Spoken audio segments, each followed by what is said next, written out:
Bonjour à toutes et à tous. C'est avec un très grand plaisir que notre think tank Ressources participe en ce début d'année à la deuxième conférence internationale au mégalopole et changement global en partenariat avec l'UNESCO, ici à Paris. Nous avons tenu notre premier atelier mercredi sur le thème eau et risques, enjeux et solutions au Moyen-Orient et en Afrique. Il sera d'ailleurs bientôt disponible sur notre site. Alors aujourd'hui, notre thématique sera comment sécuriser l'accès aux services essentiels à travers les droits fonciers.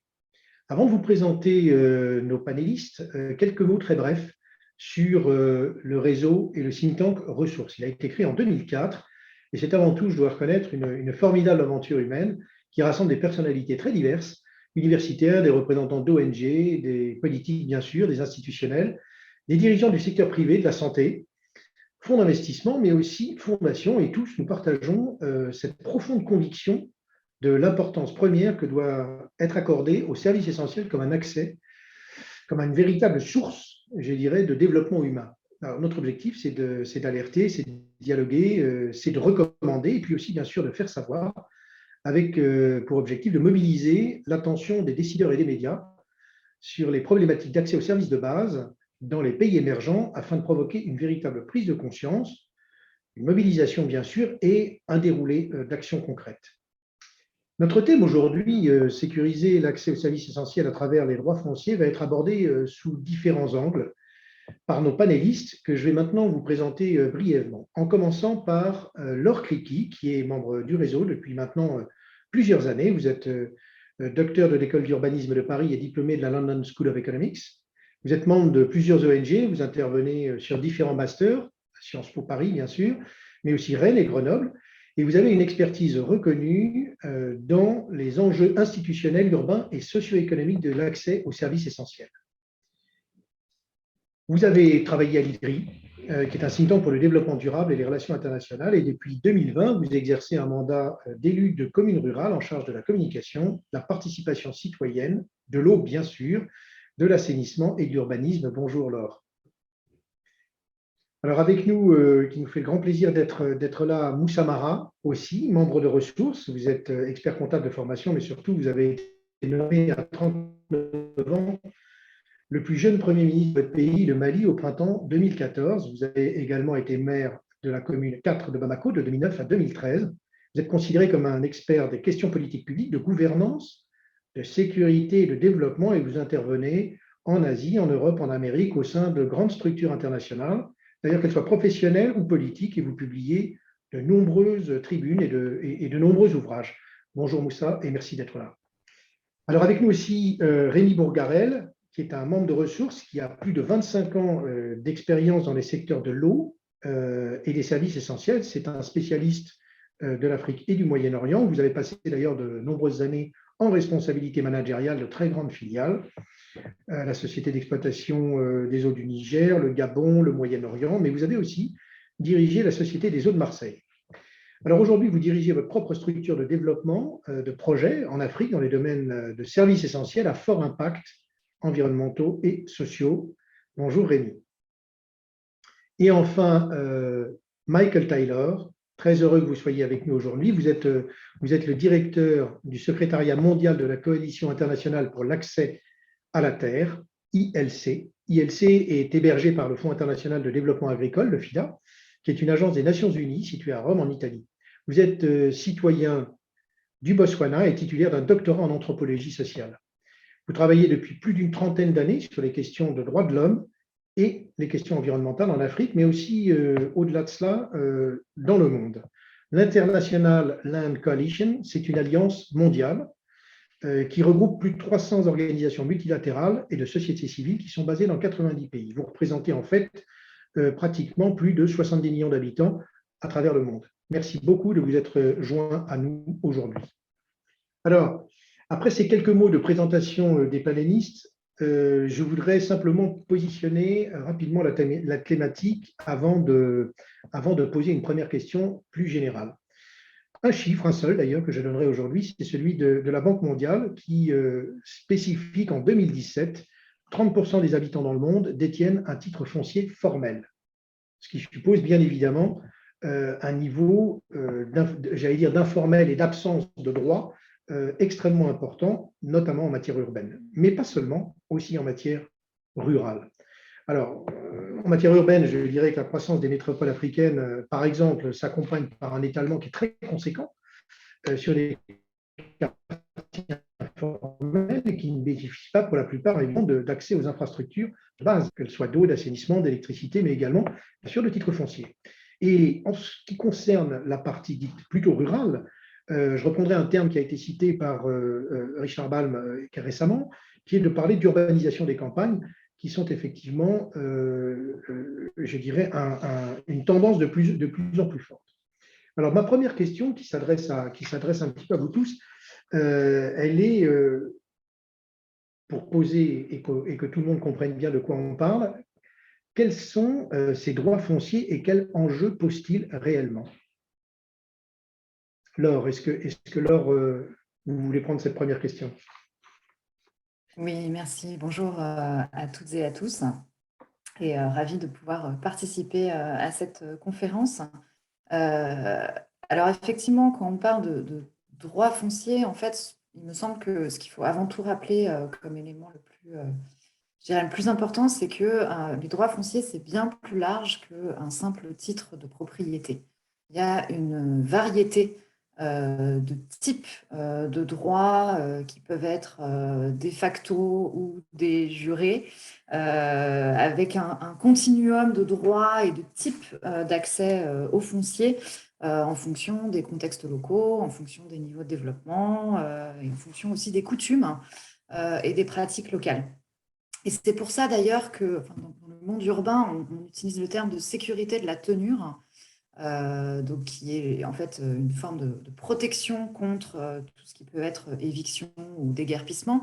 Et en fait, le droit foncier on peut avoir une forme de droit au foncier via différentes formes.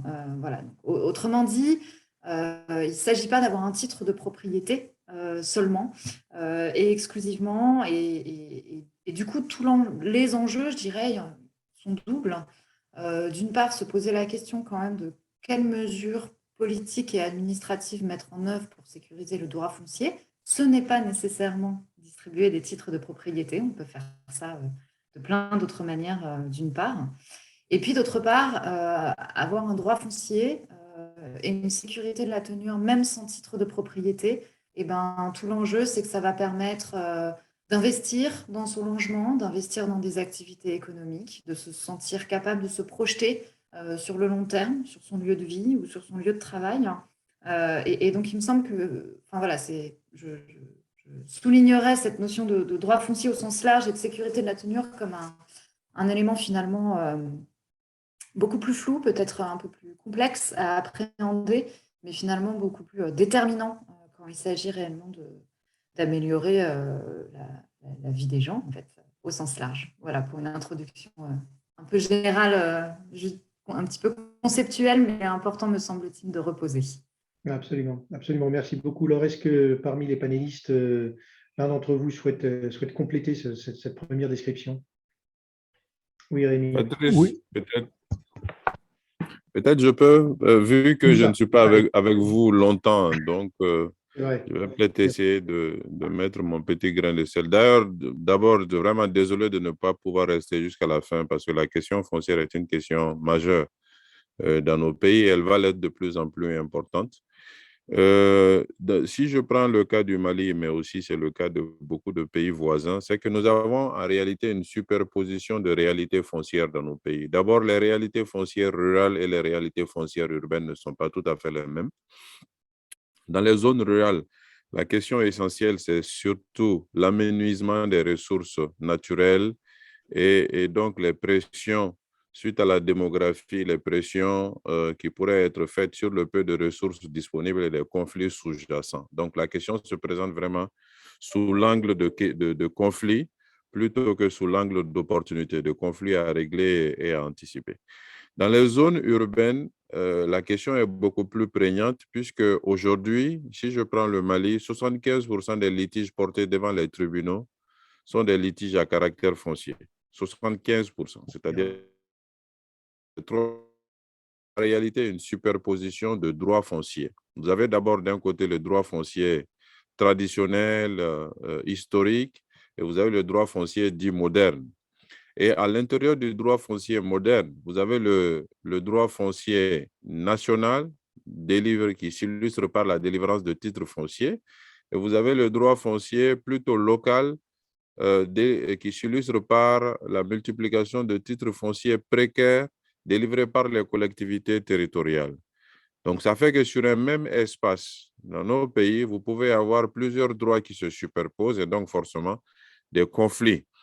Et comme nos zones urbaines se caractérisent par le fait des quartiers spontanés, et des quartiers spontanés, c'est-à-dire les populations qui viennent s'installer et ensuite, maintenant, la réalité juridique se met en place par rapport à ces quartiers, forcément, il y a des conflits. Donc, nous avons deux types de conflits qu'il faudrait regarder de manière plus précise par rapport aux zones rurales et par rapport aux zones urbaines. Donc, pour synthétiser, je dirais que la question foncière ou la problématique foncière dans nos espaces, c'est plus des problématiques de conflits, de chocs et souvent de conflits violents que des opportunités ou simplement des questions d'accès à des services essentiels fondés sur le droit foncier. Merci Moussa. Rémi, vous vouliez ajouter quelques mots? Alors, pour compléter tout ça, effectivement, enfin, la réalité est celle-ci. Ce sujet du droit foncier est complètement différent entre les milieux plutôt urbains et les milieux plutôt ruraux. Sur le milieu urbain, le sujet du droit foncier pourrait être considéré comme un véritable outil au service du développement des services. Pourquoi ? Parce que tout simplement, la maîtrise ou le contrôle, enfin, ou la connaissance de l'organisation de ce droit, tout simplement, permettrait effectivement de jouer sur l'enjeu, de maîtriser l'enjeu de ce développement urbain, qui est en fait ce développement inorganisé, qui est le bottleneck du développement de l'accès à ces services essentiels, qui joue là-dessus. Donc, et cette problématique et cet enjeu est foncièrement différent des problématiques et des enjeux qu'on va retrouver plutôt en milieu ruraux, où là, cette situation cet état des lieux qu'a décrit M. Moussa Mara, qui est plutôt lié au conflit, est un autre enjeu et un petit peu plus éloigné de la problématique de l'enjeu du développement de l'accès aux services. Mike, est-ce que vous voulez faire un petit commentaire sur cette première question? Oui, merci beaucoup. Je voudrais ajouter, surtout dans les zones rurales, que la terre est vraiment importante pour la vie. Nous vivons dessus, nous la cultivons, nous en buvons, nous construisons notre avenir sur elle. Et le problème, surtout, est que de plus en plus et de manière effrayante, nous ne la partageons pas de manière égale. Nous, la Coalition pour l'accès à la terre, nous venons de lancer vers la fin de l'année dernière un rapport sur les inégalités d'accès à la terre. Et par exemple, une des données que nous avons trouvées est que 70% des terres agricoles sont dans les mains de 1 seul % des fermes. Et ça, c'est un chiffre mondial, mais surtout en Afrique, c'est presque la même chose. Hein. Donc, nous avons une grande inégalité dans l'accès à la terre. Et ça, c'est la source des conflits que M. Mara a noté. Et ce n'est pas seulement dans l'Afrique de l'Ouest, au Mali, c'est partout.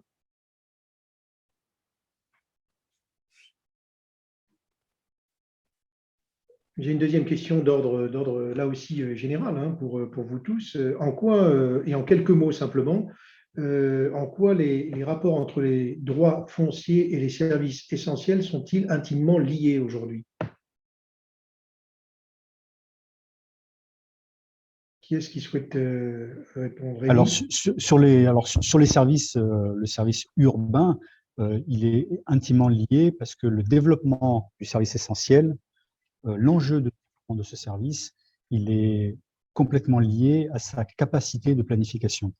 Et la capacité de planification sans droit foncier, connaissance du foncier, de la manière dont il est organisé et surtout de son développement futur, inhibe complètement cette capacité de développement. Donc pour moi, en milieu urbain en tout cas, la maîtrise et la connaissance de ce foncier est facteur, synonyme, est une condition d'un développement du service. Ça devrait être un outil. C'est aujourd'hui, pour aller un petit peu plus loin, je dirais qu'aujourd'hui, cette non-connaissance, c'est un frein. Je vais donner juste un exemple. Dans la plupart des villes, que ce soit dans les pays en développement ou dans les pays développés, le développement d'accès aux services, l'accès aux services, il est lié à la présentation d'un titre foncier. Sans titre foncier, il n'y a pas de possibilité d'accéder aux services, de possibilité d'avoir un branchement d'eau, de branchement d'électricité, etc. Dans certains pays, au Niger par exemple, on va même beaucoup plus loin. C'est-à-dire que non seulement il est demandé de présenter un titre foncier pour pouvoir accéder aux services, mais en plus de présenter une valorisation de ce foncier, une valorisation réelle, c'est-à-dire en matériaux définitifs et non pas en bois, etc. Donc aujourd'hui, cette non-connaissance, cette non-maîtrise du foncier est un frein complet au développement du service, en milieu urbain en tout cas. Merci Rémi. Je vais peut-être demander à Moussa de réagir et notamment pour nous parler de la situation de son pays au Mali. Oui, exactement, Patrice. Je partage tout à fait l'opinion qui est exprimée, c'est-à-dire que si nous voulons fournir les services essentiels, on passe essentiellement à l'eau et à l'électricité, mais il y a d'autres types de services. Les populations, si elles sont demandeuses de ces services, elles doivent prouver qu'elles sont localisées quelque part et donc elles doivent proposer un document dans ce sens. Mais je disais, dans nos villes, de manière générale, le titre foncier national est très peu distribué. Pour vous faire sourire, je me rappelle que quand j'étais Premier ministre, j'ai discuté un jour avec le président de la République. Je lui ai demandé est-ce que son domicile, il a le titre foncier dessus. Il ne l'avait pas, figurez-vous.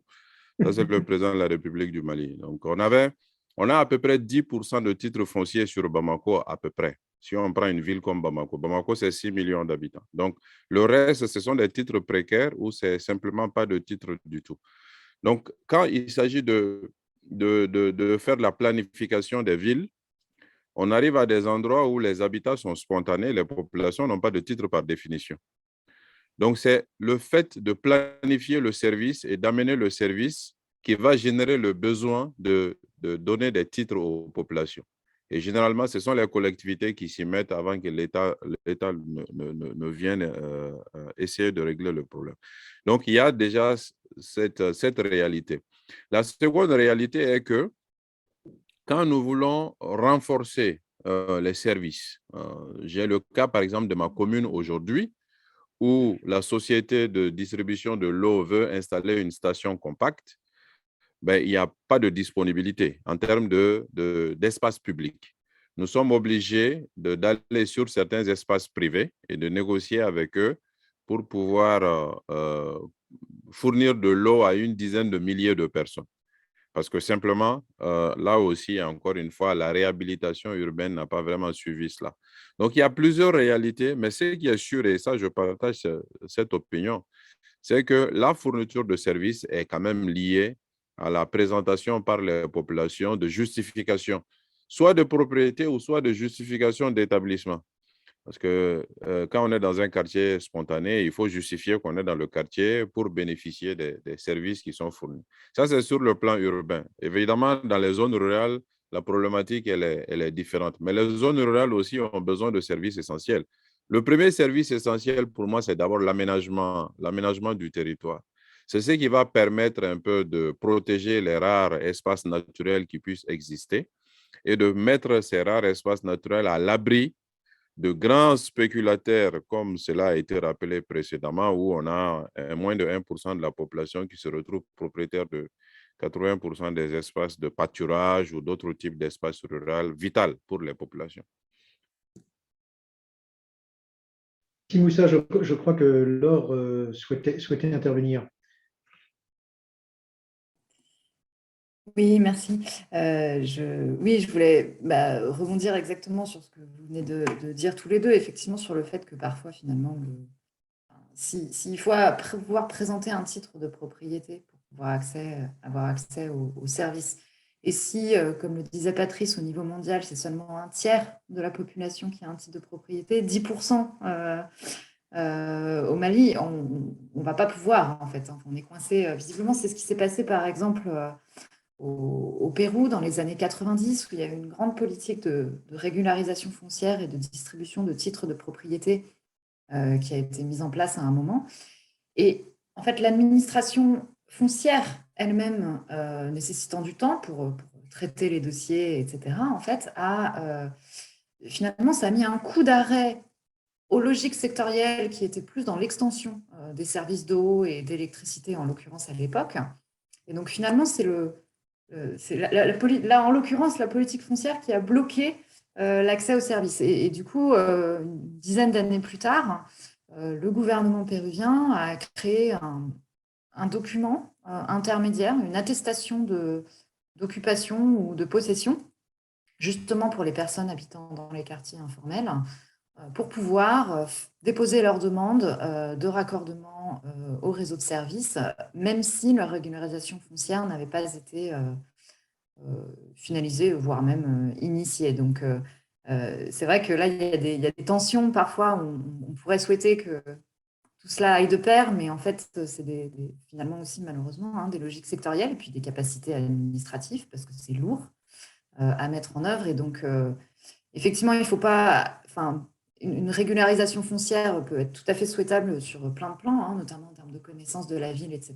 Mais il ne faut pas forcément l'attendre, voire même parfois, il faut peut-être inventer d'autres choses que cela pour pouvoir légitimer le statut des gens et leur permettre d'accéder aux services indépendamment de cela, je dirais. Si je pourrais ajouter. Bien sûr, évidemment, bien sûr. Oui, je voudrais souligner ce que M.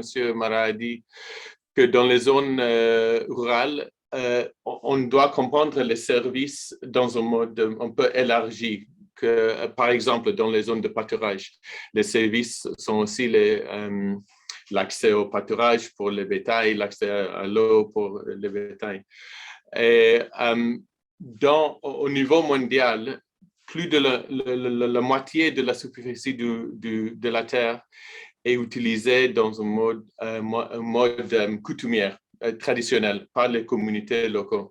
Mais il y a un grand mal reconnaissance de ça dans les cadres légaux.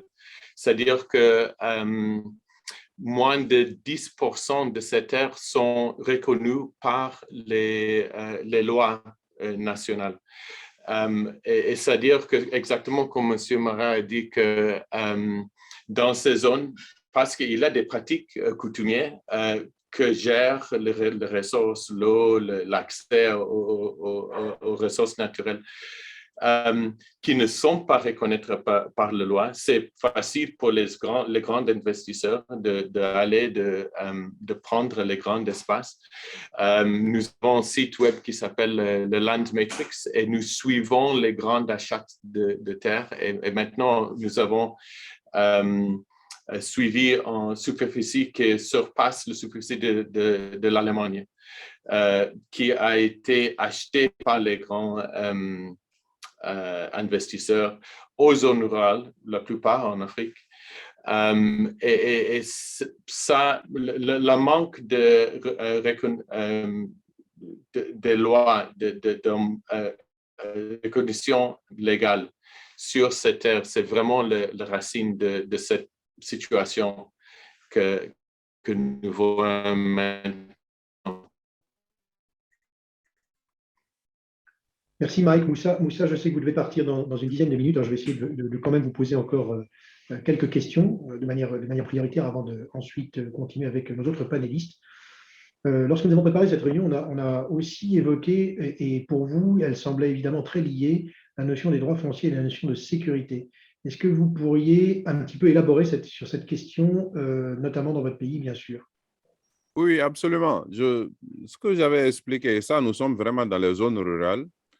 J'avais expliqué que quand on prend le Sahel de manière générale, le Mali est dans cette situation, mais c'est le cas au Niger, c'est le cas au Tchad, c'est le cas au Soudan, c'est le cas au Sénégal, c'est le cas en Mauritanie. Nous avons une diminution très prononcée des ressources naturelles, des espaces pour cultiver, des espaces de pâturage. On a une diminution très prononcée. On a une diminution aussi très prononcée des réserves en eau de surface. Donc, ça fait que, et au même moment, nous avons un accroissement significatif des populations. Parce que la zone sahélienne, c'est la zone au monde où la démographie est la plus dynamique. C'est la première zone au monde où la démographie est dynamique. Nous avons le Mali, le Niger, qui sont les deux parmi les 3 pays où la population croît le plus. Donc, vous avez forcément cette pression. Et comme ces espaces sont plutôt réglés par des codes traditionnels, en termes de pâturage, en termes de zones de transit du cheptel animal, en termes de coexistence entre les agriculteurs et les éleveurs.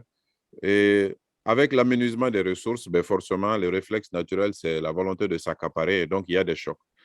Cette réalité-là est à prendre en compte pour expliquer au moins pour 50% les problèmes de terrorisme dans le centre du Mali aujourd'hui, ce qui est quand même important. Mais on n'en parle pas beaucoup. On parle de Al-Qaïda, on parle de l'État islamique, mais aujourd'hui, le terrorisme est quand même domestique et le terrorisme s'est beaucoup superposé à ces conflits traditionnels et antérieurs importants. Et en plus, il y a la corruption de la justice qui a exacerbé ces conflits. Les dizaines d'années précédentes, les juges ne se sont pas traduits vraiment par des décisions justes et c'est essentiellement ceux qui ont de l'argent qui gagnent les procès. Donc, ça a encore exacerbé les tensions. Donc, ça fait que la problématique foncière rurale dans notre pays, particulièrement au centre et au nord du Mali, mais c'est le cas dans d'autres pays, est à classer parmi les causes les plus importantes structurellement de ce qui se passe actuellement en termes d'insécurité et de terrorisme. Moussa, si je puis me permettre là, le temps passe et je vois que vous êtes bientôt parti, donc une question encore. Sur le constat que vous venez de faire, d'où viennent les carences? La première carence, je dirais, c'est la carence de l'incapacité de l'État à commercer avec les réalités de la société. Et ça, c'est depuis les origines de nos États. C'est-à-dire quand nous avons été indépendants dans les années 60,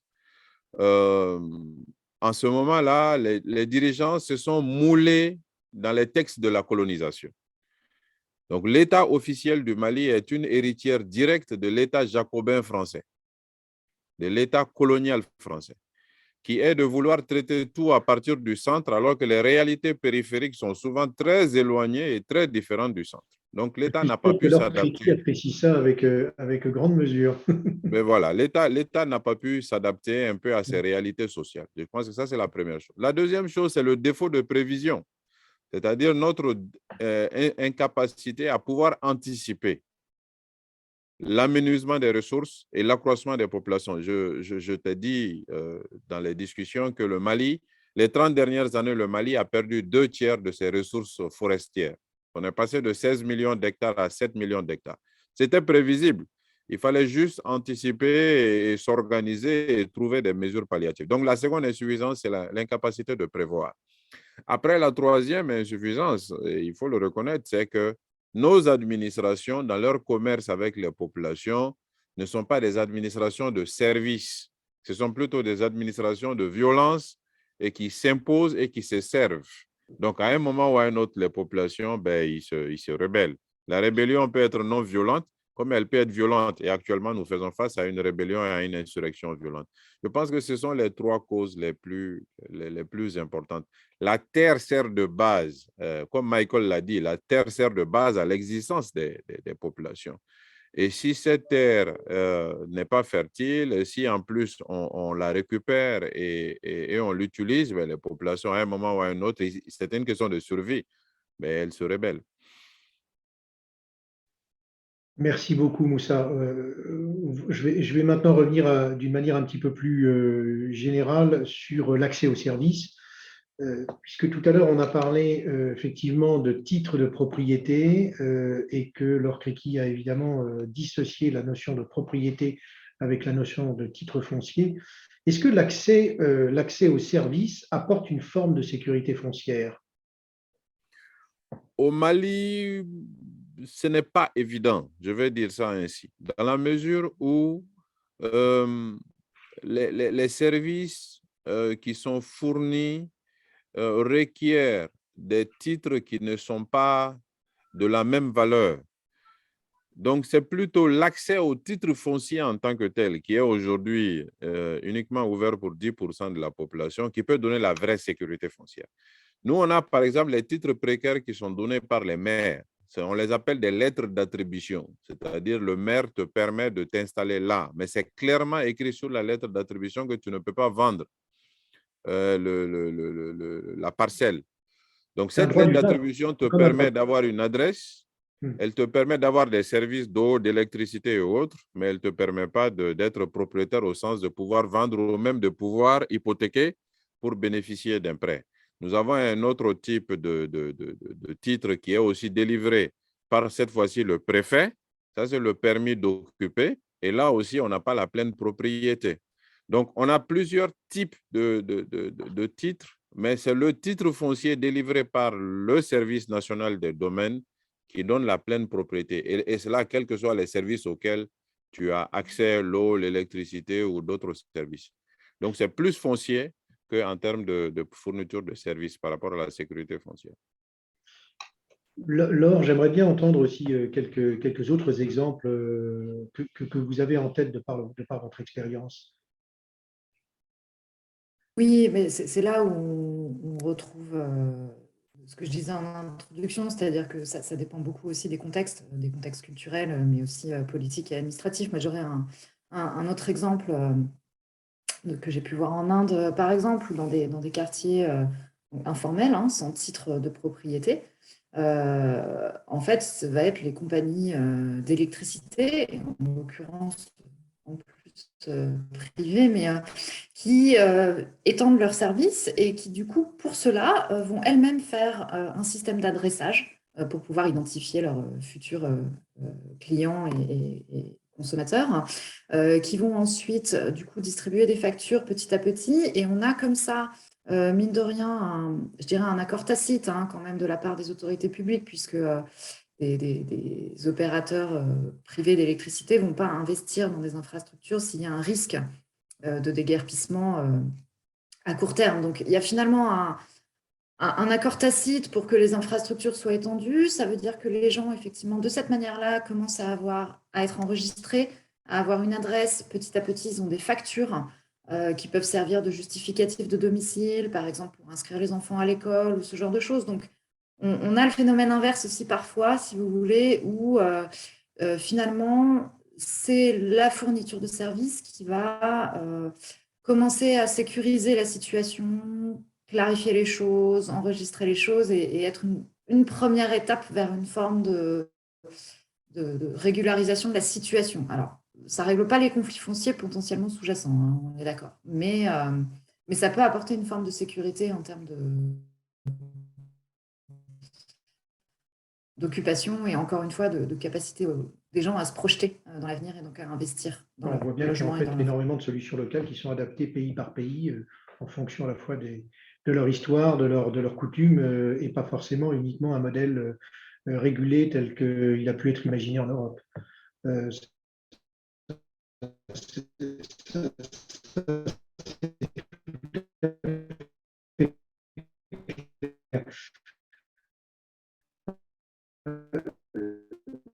Mike m'avait demandé d'évoquer avec lui une question qui est spécifique, particulière à la sécurité foncière des femmes. Mike.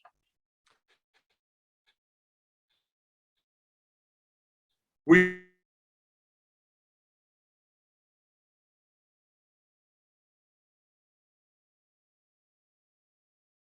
famille et de communauté. Nous voyons très fortement les liens entre la sécurité foncière des femmes et les autres expressions de bien-être. Je vous donne quelques données en plus.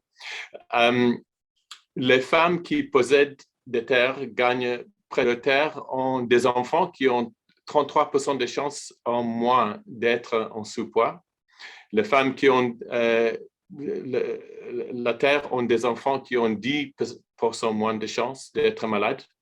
Les femmes qui ont la terre, qui possèdent la terre, ont 8 fois moins de chances d'être victimes de violences domestiques. Et finalement, les femmes qui possèdent la terre ont 35% plus de réserves financières personnelles. Donc, c'est immédiatement évident que le fait de posséder la terre pour les femmes, on peut dire, c'est une plateforme que aide, bon, c'est important pour tout le monde, hein, mais surtout pour les femmes, si on prend en compte le rôle dans la famille et la communauté. Une grande différence pour toute la famille, pas seulement pour les femmes eux-mêmes. Merci. Oui, pardon. Oui, Patrice, bon, là, il faut que je parte, il est 17. Je voulais juste ajouter à ce que Michael a dit. Chez nous, on dit, quand vous aidez un homme, vous aidez un individu. Quand vous aidez la femme, vous aidez la collectivité. Parce que les femmes sont toujours plus sociales, plus collectives que les hommes. Et quand les femmes produisent, elles produisent pour la collectivité. Quand les hommes produisent, elles produisent pour eux-mêmes ou pour aller prendre une deuxième ou une troisième femme après. Donc, je suis tout à fait d'accord avec ce que Michael a dit. Voilà, je voudrais terminer par cette petite note d'humour. Et encore une fois, désolé de ne pas rester longtemps avec vous, mais ce sera pour la Merci prochaine d'avoir été fois. là, Moussa, et je te Merci. souhaite une belle journée. On va continuer. Merci beaucoup. Si je peux me permettre, Patrice, le sujet qui vient d'être mis sur la table là est effectivement, moi aussi, j'en suis convaincu, un sujet très clair, très important, et qui illustre la réalité. Pourquoi, en fait, ce sujet du foncier n'est pas à la hauteur des enjeux, ne joue pas le rôle qu'il pourrait jouer dans le développement de l'accès à l'eau. Une des raisons, c'est effectivement ce qui a été dit également en creux, c'est que le foncier, qu'il soit de manière traditionnelle ou très formelle, c'est d'abord une histoire d'homme, c'est souvent une histoire d'homme, majoritairement une histoire d'homme, alors que la préoccupation de bénéficier du service d'eau ou des services essentiels, c'est souvent d'abord une préoccupation féminine. Tant qu'on va diverger, tant qu'on n'arrivera pas à trouver les bonnes solutions qui ont été évoquées par Laure ou par Moussa tout à l'heure, solutions alternatives de préservation du droit ou de démonstration du droit foncier, qui puissent permettre de réconcilier, j'allais dire, ces deux approches, ben le foncier ne pourra pas jouer le rôle qu'il devrait jouer dans le développement des services. Alors là, vous posez en fait comment dirais-je, une forme d'état de fait. Mais quelles seraient vos recommandations pour vous? Quelles seraient les solutions qui permettraient de débloquer? Parce que le constat, la photo, oui. Et les recommandations, les solutions, comment est-ce qu'elles pourraient être éventuellement dessinées? Alors, si je reprends la parole. Bon, je n'ai pas de solution, sinon j'en aurais déjà parlé et fait profiter tout le monde. Mais moi, ce qui me semble, c'est qu'effectivement, toutes les pistes, j'allais dire, alternatives qui ont été évoquées par Moussa tout à l'heure, ou bien par Laure, qui vont illustrer, qui vont justifier la propriété foncière, enfin le droit sur le foncier, qui ne correspondent pas aux instruments juridiques dont on a une grande habitude, ou bien aux instruments coutumiers qui sont l'apanage encore de nombreuses sociétés, peuvent être des pistes effectivement qui permettent ce rééquilibrage-là. Alors, vous avez quelques idées sur cette question de solution? Oui, évidemment, évidemment, chercher des alternatives qui sortent de nos cadres classiques et conventionnels et très rigides titres de propriété. Après, je voulais revenir sur un élément finalement que Moussa Mara a mentionné en creux en parlant de sa difficulté pour installer sa station compacte dans sa commune de Bamako, qui est celle du foncier public. Je pense que si on essaie de relier ça vraiment aux questions fourniture de services essentiels, c'est souvent des infrastructures et des équipements qui requièrent d'une part des espaces pour installer certaines stations, etc. Et puis c'est aussi des réseaux. Et donc des réseaux avec des canalisations qui vont nécessiter de passer sous la voirie principalement. Et donc pour ça, finalement, en fait, il faut arriver à avoir des espaces publics, des routes et puis certaines parcelles où installer les équipements.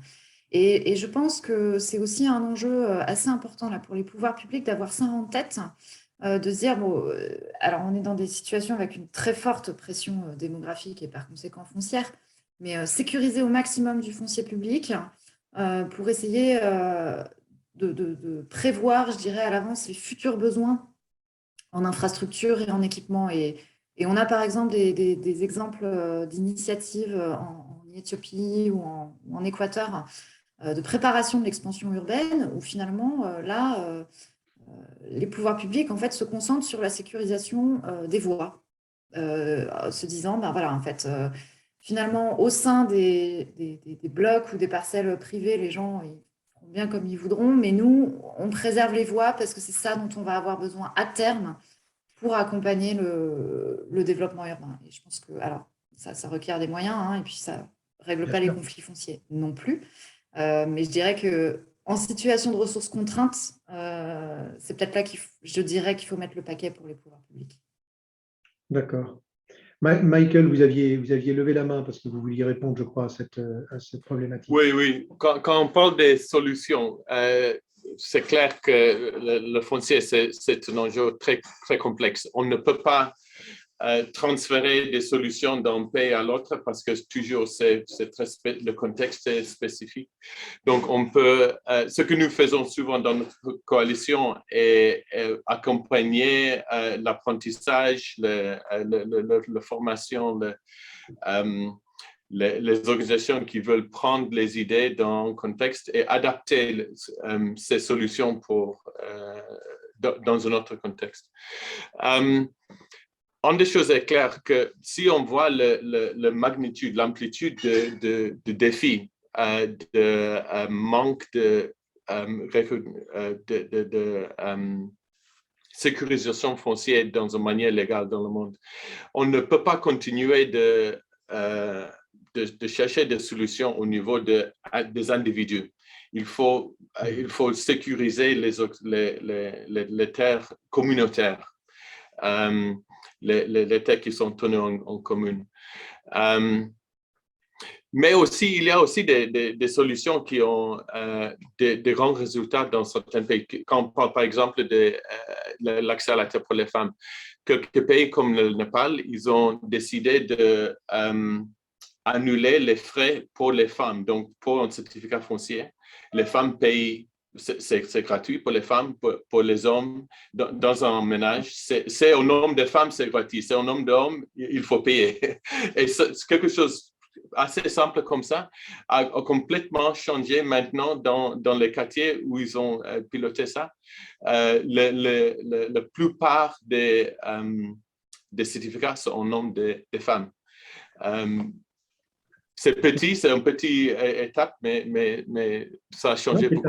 C'est un des outils, enfin c'est un outil comme un autre, mais il est effectivement dans la batterie des outils. Alors j'ai une question toujours, Mike, j'ai une question que je vois qui m'a été posée en fait et que je vous redonne ici. Vous avez mentionné que les femmes propriétaires de terre avaient en moyenne 4 fois plus de revenus que les femmes sans terre. Est-ce qu'il existe des données sur la différence de revenus entre les femmes et les hommes propriétaires? Oui, j'en étais sûr. Non, désolé. Vous n'avez pas de... D'accord. Non, nous n'avons pas de données. D'accord. Oui. Merci. Je vais revenir un petit peu sur une question qui a été posée, ou plutôt une affirmation, et j'aimerais avoir vos commentaires. Cette affirmation, elle a été posée par Guillaume Josse, qui est un membre du réseau ressources et qui est le directeur général de Groupe 8. C'est un spécialiste aussi, bien sûr, un géographe de droit foncier. Malheureusement, on ne peut pas être avec nous aujourd'hui, mais il avait dit le plus grand gisement des ressources potentielles pour les villes, ce sont les ressources foncières. Est-ce que vous pourriez me donner votre commentaire sur le constat qu'il avait fait? Rémi ou disons que ce qui est certain, c'est que c'est bien les gisements, enfin l'utilisation foncière qui va permettre le développement des villes. Et c'est bien le développement des villes qui est l'enjeu principal des gestionnaires de villes. Donc oui, je pense qu'effectivement, dans ce sens-là, dans cette direction-là, effectivement, je partage tout à fait le constat. Et on en revient toujours à la même question, c'est la maîtrise. Comment maîtriser comment valoriser ce gisement, comment connaître ce gisement, comment approcher ce gisement sans connaissance foncière de l'appartenance des terres, de l'objectif de ces terres, de la destination de ces terres, de chacune de ces terres. Et pour les villes, c'est particulièrement clé. Et pas que pour le développement de l'accès aux services, d'ailleurs. D'une manière générale, pour le développement urbain, on a parlé tout à l'heure des routes, on peut parler des hôpitaux, des écoles, enfin de tous les services, de tout ce qui fait le développement de la ville. Merci. J'ai une question qui est intéressante sur la réhabilitation des quartiers informels ou des quartiers spontanés et précaires. Est-ce que vous pensez que ça peut être, dans les modes de réhabilitation, ça peut permettre finalement d'être une solution sur l'allocation en fait de droits fonciers. Lorsque politiquement il est décidé effectivement de réhabiliter tel ou tel quartier ou telle zone géographique, dite informelle ou précaire. Je crois qu'on avait eu des cas qu'on avait pu constater d'ailleurs sur Tanger, me semble-t-il, Rémi. Sur la réhabilitation des zones précaires, avec l'objectif particulièrement d'apporter les services, entre autres, que ce soit l'eau, l'électricité, les déchets, enfin tous les services qu'on peut imaginer. La réhabilitation est toujours extrêmement compliquée venant après la bataille. Elle implique, pour le bien de l'ensemble du quartier, elle implique des sacrifices extrêmement forts pour de multiples autres usagers, pour faire passer les réseaux, de manière générale, pour installer l'ensemble des infrastructures. Pour autant, c'est bien la réhabilitation de ces quartiers qui va permettre le développement de la ville, qui va permettre la création de nouveaux quartiers et le développement des services d'une manière générale. Donc oui, c'est une opportunité, mais bon, on s'éloigne là du sujet, je pense, du sujet foncier. C'est une opportunité en tout cas pour le développement du service, ça c'est clair, mais encore une fois, sans maîtrise du foncier, de qui est où, ou quelle parcelle est destinée à quoi, ça reste un enjeu social, technique et humain extrêmement lourd à mettre en œuvre. Merci Rémi. J'ai une question qui est posée par un participant de l'association Eau et Vie qui constate au sein de leur projet que la mise en place des services essentiels au sein des quartiers précaires, notamment la connexion au réseau d'eau citadin, permet de favoriser la sécurisation du foncier. Et la question est la suivante: quels sont pour vous les leviers qui pourraient être utilisés afin de transformer, en fait d'étendre ce début de sécurisation en sécurité foncière réelle? Alors, est-ce que vous avez quelques idées ou exemples? Si vous voulez, c'est là où ça va être vraiment très difficile d'identifier des leviers génériques. Pour arriver à une sécurité foncière réelle, en fait, c'est là où on passe finalement, comme je le disais avant, de la politique sectorielle, je dirais, de l'eau. On va amener les réseaux à la politique sectorielle urbaine ou de type urbanistique sur le foncier. Je dirais déjà, dans un premier temps, un premier levier, ce serait arriver à faire parler ces praticiens, ces décideurs. Ce n'est pas du tout toujours le cas et c'est quand même bien dommage parce que c'est très interdépendant. Après, la sécurité foncière réelle, encore une fois, ce n'est pas nécessairement le titre de propriété. Absolument. En fonction des contextes, ça peut être des titres collectifs, par exemple, au niveau des quartiers. Mais là, c'est une révision, je dirais, de la politique foncière globale qui va vraiment dépendre des contextes politiques et culturels locaux. Peut-être que Michael a plus d'exemples sur les questions foncières dans le monde, mais voilà, le lien des services aux fonciers, là, finalement, ne relève plus vraiment des acteurs de l'eau à proprement parler. On est toujours dans cette logique de l'articulation entre les deux. Oui, Michael, est-ce que vous avez quelques exemples de votre côté sur les leviers que ça représente? Excuse-moi, sur le quoi?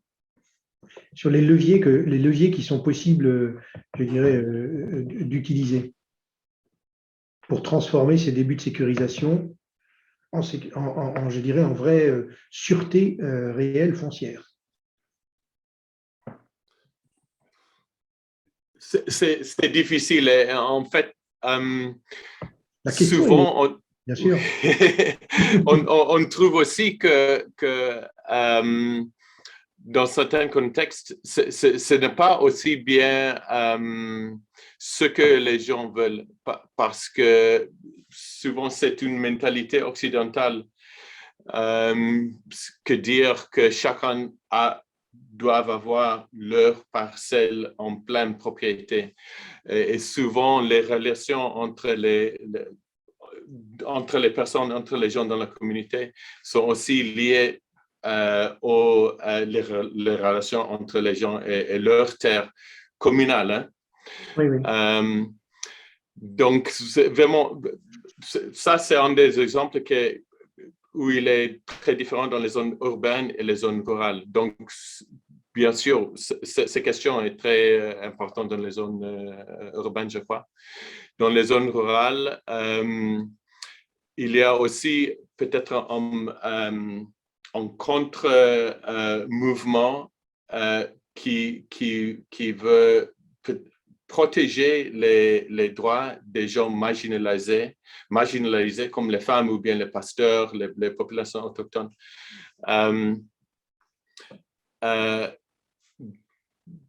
Par utilisant les propriétés communales, parce qu'au moment qu'on donne les droits pleins, les droits individuels, ou bien aussi les droits communautaires, mais les titres fonciers qui peuvent être vendus et achetés. C'est aussi facile que les gens perdent les droits fonciers, hein, parce que dans les moments d'urgence, c'est souvent l'occasion dans laquelle quelqu'un qui n'a pas de fonds, qui a seulement la terre, il va donner leur terre, à vendre leur terre pour un prix très bas. Donc, oui, c'est difficile. On ne peut pas évidemment parler de droit foncier sans parler je n'avais pas encore abordé cette question jusqu'à présent, mais de gouvernance. Quel est le rôle de la gouvernance aujourd'hui? Quel rôle voyez-vous dans la gouvernance sur la mise en œuvre de ces droits fonciers? Et d'ailleurs, encore une fois, droit foncier ne veut pas dire titre de propriété, c'est multiple en termes d'expression et c'est attaché en fait au contexte local. Mais comment est-ce que la gouvernance peut être un outil, je dirais, un outil de régulation et un outil de mise en œuvre?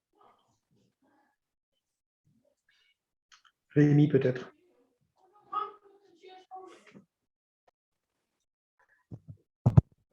Alors évidemment, la régulation est forte, une régulation forte, cohérente et claire est extrêmement importante.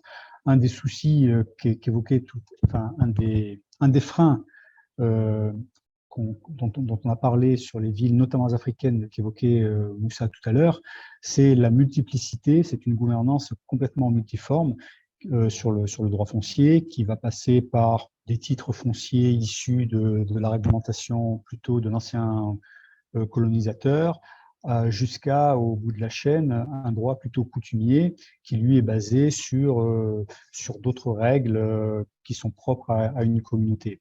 Et c'est vrai que la coexistence de ces différentes règles ne favorise pas ne favorise pas une bonne compréhension et un bon partage de ces pratiques par l'ensemble des acteurs. Et donc ne permet pas aux fonciers de jouer le rôle qu'ils devraient jouer pour le développement de l'accès au service. Donc une gouvernance, oui, c'est très important, une gouvernance qui doit permettre de faire cohabiter les différentes règles, parce qu'on peut pas, c'est très compliqué de s'asseoir sur certaines règles pour en favoriser d'autres, mais l'enjeu, c'est effectivement que cette gouvernance puisse permettre de mettre en cohérence l'ensemble de ces règles, de manière à ce qu'elles soient comprises et appliquées par l'ensemble des acteurs. Oui, alors je voudrais poser la question aussi, évidemment, alors, vous avez un mandat politique d'élu, donc vous avez la chose publique au cœur, comme on dit. Comment est-ce que la gouvernance peut être vraiment un outil à la fois de mise en œuvre et de mesure des résultats, d'ailleurs? Oui, alors je voulais d'abord rebondir sur ce que Rémi et Michael mentionnaient plus tôt sur finalement l'importance aussi de prendre en considération le rapport à la terre des gens eux-mêmes. Et du coup, sur ces questions de gouvernance, je pense que dans des projets urbains, il y a de plus en plus de participation ou en tout cas consultation des gens eux-mêmes, aussi, je dirais, informels que soit leur statut.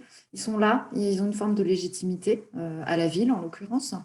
Et donc, arriver à comprendre quels sont les usages des gens, pourquoi ils sont là, comment sont-ils là, quelle est l'histoire qui est derrière potentiellement, parce qu'après, derrière le foncier, il y a plein de dynamiques différentes. Ça peut être des communautés qui vont elles-mêmes se saisir des terres pour y habiter. Ça peut être des mafias aussi, il ne faut pas le nier, de trafic de terres, etc. Enfin bon, il y a plein de dynamiques différentes. Et donc, si on essaye, je dirais, de rationaliser, clarifier, réguler le foncier en arrivant comme ça, je dirais un petit peu d'en haut, c'est sûr que déjà que la situation est potentiellement un petit peu tendue, mais alors on va générer des conflits supplémentaires. Et donc, dans les schémas de gouvernance, il faut certes arriver au niveau global des métropoles, et des grandes échelles, avec beaucoup de gens et donc beaucoup de parcelles, arriver à gérer ça de manière, je dirais, aussi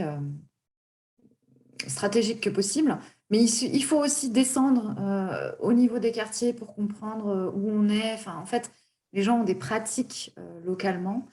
S'il y a parfois des espaces, par exemple, qui ne sont pas occupés, il y a des raisons derrière, soit sociales, soit naturelles, soit religieuses et autres. Et donc, en fait, si on essaie de rationaliser tout ça de l'extérieur, on va pas régler du tout les enjeux, je dirais. Et finalement, en fait, ça, c'est des préoccupations qu'on retrouve absolument partout, y compris, donc moi, je suis effectivement en milieu rural en France. Il y a une tension foncière importante, une pression foncière importante. Et de même, si on ne comprend pas l'histoire, alors en l'occurrence là, des pratiques agricoles, mais aussi des flux de population qui sont arrivés à différentes étapes de leur vie, de l'histoire, etc. Si on essaye après, en l'occurrence en ce qui nous concerne, d'acquérir du foncier public, en fait, on va générer du conflit alors qu'il n'y en avait pas, juste parce qu'on n'a pas pris en compte toute cette épaisseur sociale, je dirais, du foncier. Merci beaucoup de cet éclairage. Écoutez, je crois on arrive bientôt à la fin de notre session. Je voudrais vous donner la parole à chacun pour quelques mots de conclusion, et peut-être en commençant par vous, Mike.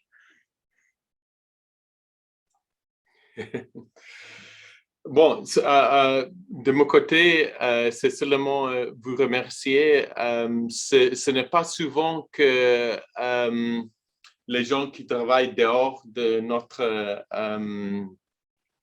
notre chambre de foncier veulent nous impliquer dans la discussion parce que toujours le foncier, c'est trop complexe, c'est trop politique.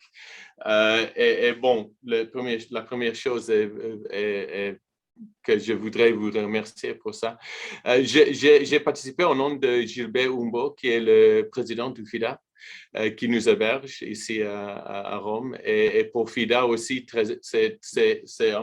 le foncier est un des enjeux clés pour la transformation rurale. Donc, pour nous, c'est vraiment au cœur de nos débats sur le développement, le bien-être des gens, le futur des zones rurales. Oui, c'est ça. Merci beaucoup. Merci Mike. Rémi. Moi, je voudrais juste dire, on l'a déjà dit 50 000 fois, que le foncier est un enjeu, doit être un enjeu et un outil formidable au service du développement de l'accès, notamment dans les villes, en particulier dans les villes. Aujourd'hui, la manière dont la gouvernance, mais aussi la manière dont il est appréhendé, on a parlé tout à l'heure de la différence des enjeux entre les hommes et les femmes, mais il y a de multiples variations sur l'appréciation de cet enjeu, fait que ce foncier est plutôt perçu, enfin en tout cas moi c'est ce que je constate dans de nombreux pays, en particulier en Afrique, comme un frein, est plutôt utilisé comme un frein au développement des services dans les grandes villes, parce qu'un frein n'est pas utilisé comme un outil au service du développement des villes. Voilà, donc tout ce qui permet de mettre en œuvre, de mettre en lumière cet enjeu, de faire passer ces messages est une très très bonne chose et je ne fais que m'en réjouir. Merci. Laure. Oui, je pense qu'effectivement, comme le dit Rémi, on a un a priori à voir, enfin un a priori, parfois c'est vrai, voir le foncier comme un frein au développement et à l'extension des services. Et je pense qu'en fait, comme le disait Michael, je pense qu'il y a des communautés professionnelles, encore une fois des praticiens, parce que c'est eux qui font changer les choses de fait sur le terrain. Les praticiens du secteur de l'eau, je pense qu'il y a des espaces de dialogue à créer avec les acteurs du foncier, justement pour se dire, voilà, nous, en tant qu'acteurs de l'eau, voilà dans quelle mesure, par l'extension de réseau ou autre, on contribue à une sécurisation foncière. Voilà là où on est vraiment bloqué. Que pouvez-vous faire pour nous et réciproquement. Et je pense que là, voilà, de manière très opérationnelle, je pense que il y a peut-être des terrains de dialogue à créer, et je dirais potentiellement au niveau municipal. Ça me semble sans doute le plus adapté pour essayer de progresser dans nos pratiques et innover et trouver justement, comme on mentionnait, des alternatives potentiellement adaptées au contexte. Merci, merci beaucoup Laure. Écoutez, il me reste bien sûr à remercier l'UNESCO de nous avoir permis de faire cette diffusion du webinaire aujourd'hui.